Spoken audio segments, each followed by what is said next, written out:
We call on every nation, including China and Russia, to fully implement UN Security Council resolutions, downgrade diplomatic relations with the regime, and sever all ties of trade and technology.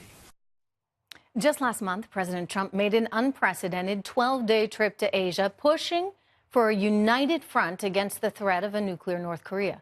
But now there are new reports tonight that China's helping the rogue regime, secretly shipping them oil, which violates UN sanctions. Here now, General Anthony Tata, who served in the Army for nearly 30 years before retiring in 2009. He is also the author of the brand new book, Direct Fire. Good to have you here, sir.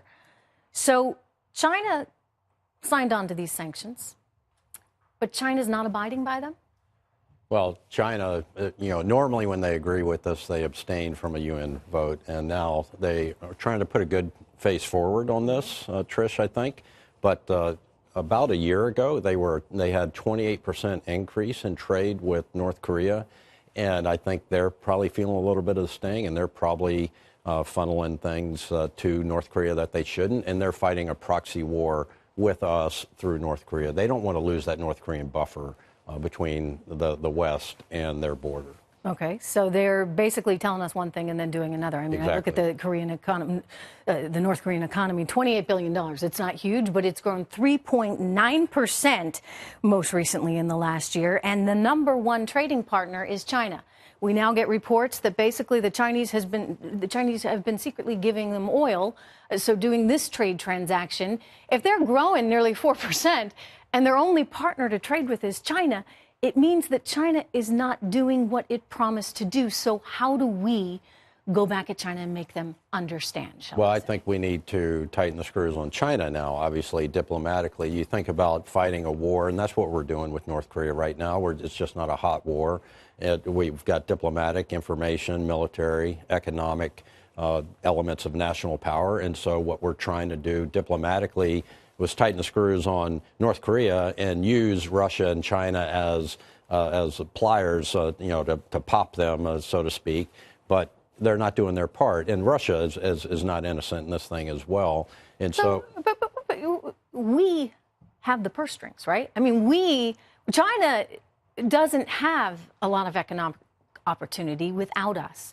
We are crucial to China's success. So why don't we go back and say, okay, China, you want to keep trading with North Korea? Well, guess what? You're not going to be able to trade with the people you actually do need to trade with. Well, I think that's the next step here. When we get verifiable evidence that China is actually not participating in the sanctions, and I think that what we do is we go to China, while we're also trying to deal with North Korea, and we go to China with Secretary Tillerson and Department of Treasury, and we go back and say, okay, here's the deal. We're going to crank down on these things that you like about being a trading partner with us, and you're not going to like the way we're moving forward. General, we sanctioned one Chinese bank, Treasury did, and I think there's a whole host of others that we could sanction as well, because that's the other part of this.